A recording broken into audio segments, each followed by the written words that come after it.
Hey, LA Progressive Community, this is Dick and Sharon here again with another installation of Dick and Sharon Chats. So, we're going to be talking today about the recently passed legislation that the president signed this week, and that's the Respect for Marriage Act. Yeah, we watched a very joyful ceremony at the White House with President Joe Biden, preceded by Vice President Kamala Harris, and a lot of same-sex couples whose lives are really vastly improved up to a point by this new legislation, and also people like us, interracial marriages.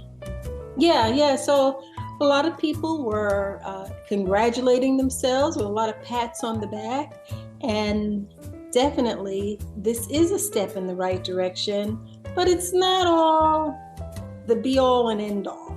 So it's not the panacea for what we really need in order for everyone in this country to have the same rights in terms of benefits for marriage. Right. So this got thrust into action when the Supreme Court struck down Roe v. Wade. Justice Clarence Thomas said, well, now it's time we look at Obergefell.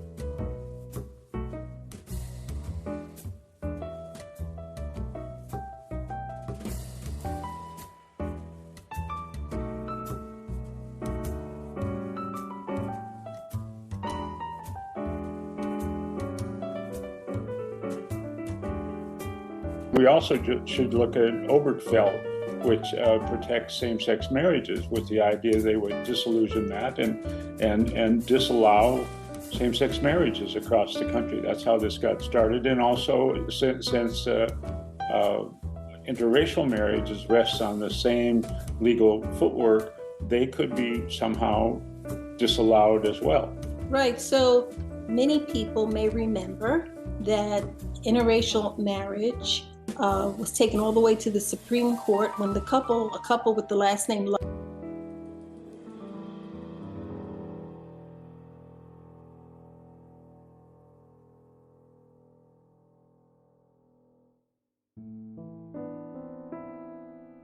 Loving, kind of interesting, that their last name was Loving. A woman, they say a woman of color, I say a Black woman, and her white husband. They grew up in Virginia, and they were kids together. They played together.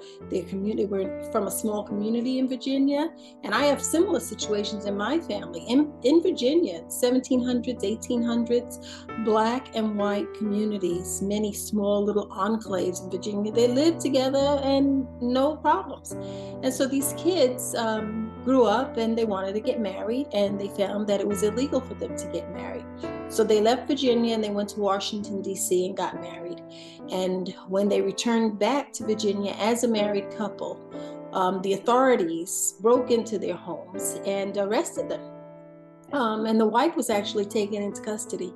And they were told that they had to, if they wanted to live as husband and wife, they couldn't do it in Virginia. And so that it took more than 5 years. I think it took 9 years in order for their case to get to the Supreme Court, and the ACLU represented them. So I was actually surprised to learn that even though there was case law that supported the right for interracial marriage, it had not been codified. And so I just I looked up on my computer to get the actual definition of codifying. This is the definition, and I think that it is according to the Oxford dictionary. It says codified, arrange laws or rules into a systematic code. The statutes are codified, have codified certain branches of common law. So common law and case law are basically cases, but not a hierarchical codification of laws. So up until yesterday, we did not have a federal codified law for interracial marriage, either interracial or marriage between two people of the same sex, or a marriage across ethnicities, or marriage across nationalities. Right. So what we had was case law, right? Case law. Which a new Supreme Court, or this Supreme Court, could overturn, as they did with Roe v. Wade. It could so, and really, the Supreme Court long ago put that ball in the Congress's court. Long ago, Congress could have done this Respect for Marriage Act. Now, so why is that a concern? I mean, that was a celebration on the lawn of the White House, but it's definitely kind of a shell game, because really what it does not codify the right for same-sex marriages or interracial marriages across the country. What it does instead is say every state can make their own rules, provided they respect the rules of other states. So if California decides to do away with interracial marriages, well, Sharon and I can go to Utah and get remarried, and then California would have to obey it. Or same thing with same-sex marriage. Well, we wouldn't have to get remarried, I don't think. They wouldn't overturn our existing marriages, but they wouldn't have any new marriages. Okay, so 15 years ago, 20 years ago, we could have gone to Utah and then we come back. And the problem with that, okay, so that's okay, but you can imagine which states they're going to be. They're going to see that ruling and understand it and take action on it. They're going to, I will be amazed if certain states in this country with heavy Republican powers don't pass laws outlawing same-sex marriage in, say, Alabama or Mississippi. So what's the big deal about this? The thing that really irks me is that there are certain people that think it is up to them to decide who gets to benefit from the marital contract. Because let's face it, that's what marriage is. It's a contract between two adults, and the state recognizes that contract. And when the state recognizes that contract, the state offers many, many benefits. Benefits that are associated with tax returns. You get tax relief, you get Social Security, survivors benefits, sometimes veteran survivor benefits, you get insurance benefits. Employers will offer benefits to the spouses of their employees, but the spouses, they have to be married. I've heard there are 1,100 laws. I have not seen these 1,100 laws, but I can imagine that there are quite a bit of laws. You got military tax benefit, taking bereavement leave, receiving wages, workers' compensation, or retirement plan benefits from a deceased spouse. So there are all of these benefits that are associated with marriage. And that's why this is such a big deal. Because some people feel that they're entitled to these benefits, but others have to conform to the kind of marriage that they think they should conform to in order to get the benefits that every single taxpayer pays for. So two problems with this shell game. Yes, if we were a couple in Alabama, same-sex or interracial couple, and Alabama had disallowed same-sex or interracial marriage, sure, we could drive up to Tennessee, satisfy their residency requirements and get married and come back to our home in Alabama. The problem is if the country knows or the state knows that it's okay to discriminate against same-sex couples, it's okay to discriminate against interracial couples, well, that's going to pervade far more than marriage. That's going to say homophobia and racism are legitimate points of view to have. And a second point, according to Senator Dan Sullivan of Alaska, this is really more about expanding religious liberty protections than same-sex marriages. By that, that's what I mean is churches can decide whether or not they want to perform such marriages. They can obviously ban same-sex marriages, interracial marriages in their church, and that sends that same message into the community that homophobia and racism are just fine. Well, the other thing that you and I talked about is, you really cannot legislate the hearts and minds of people. I frequently talk about Brown v. Board of Education, that the Supreme Court decision that made it unconstitutional to have segregated places of education, public education, segregated public education, because of the 14th Amendment, where you have to have equal protection. People were not being treated equally based on their race, and particularly in the South. Right. So in 1954, we had this major, for Thurgood Marshall, major victory, Brown v. Board of Education. But yet here we are more than 60 years, almost 70 years later, so actually 68 years later, public schools, K through 12, in the cities are more segregated today than they were at the time that Brown v. Board of Education, that trailblazing decision was rendered. So you really cannot legislate the hearts and minds of people. But what you can do, okay, go ahead. Well, I was going to say, I mean, and that we saw even when that Brown v. Education came forward, white people who look like me, especially, well, really around the country, but maybe in the South especially, weren't having it. So they closed their public schools. They moved into private religious charter schools in the suburbs.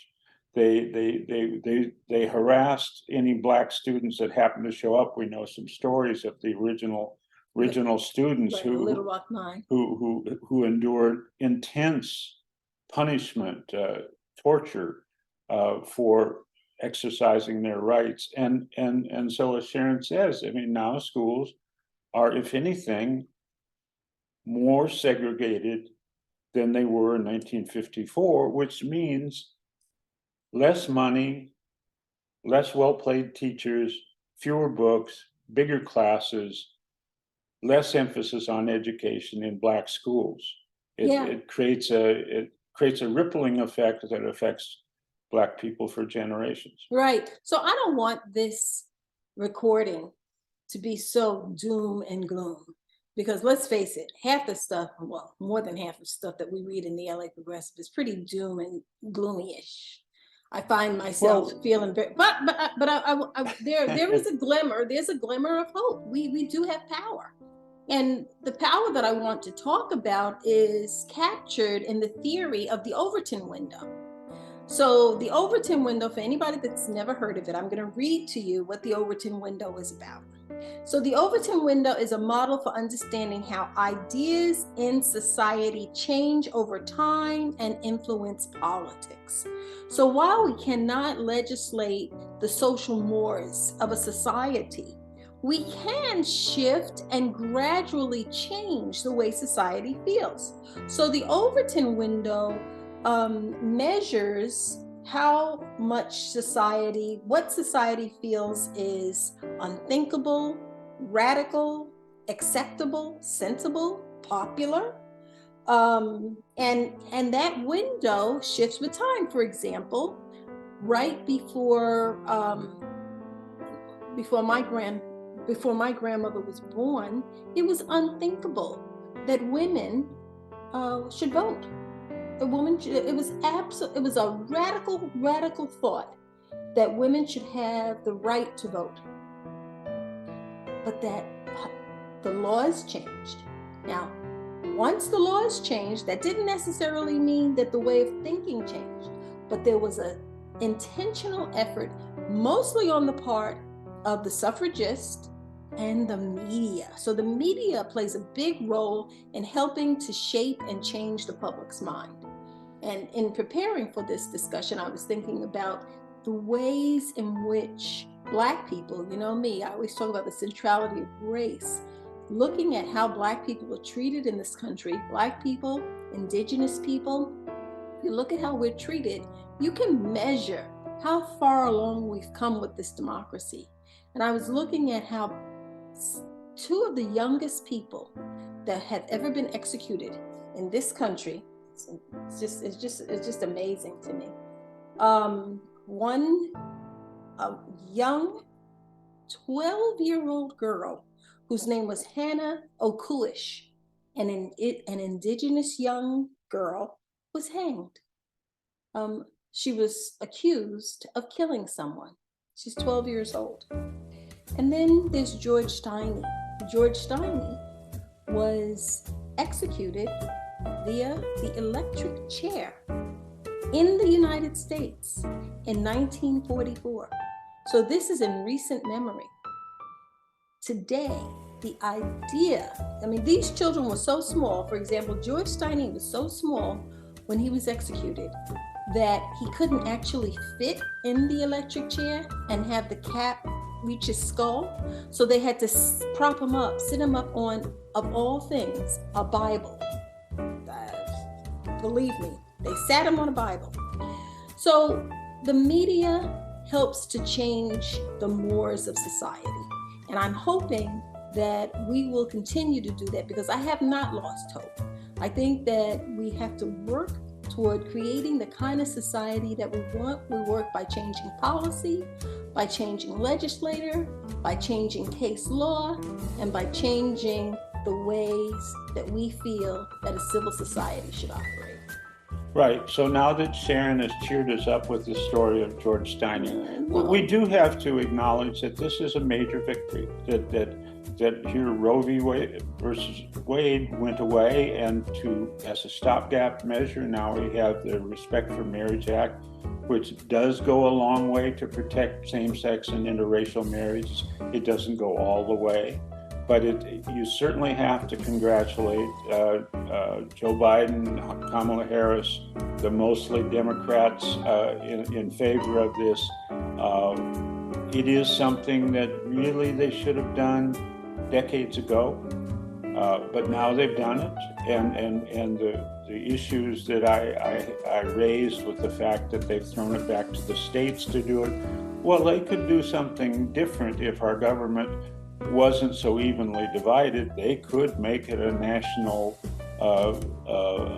law in both cases, and maybe they will someday. I do think that the Overton window on the vast view towards gays and lesbians has changed a lot in my lifetime, and the same with the view of interracial marriage. But like many things, it still has a ways to go. That's right. Well, that's been another chat with Dick and Sharon. Thanks, LA Progressive, for joining us. We'll see you next time. Bye-bye.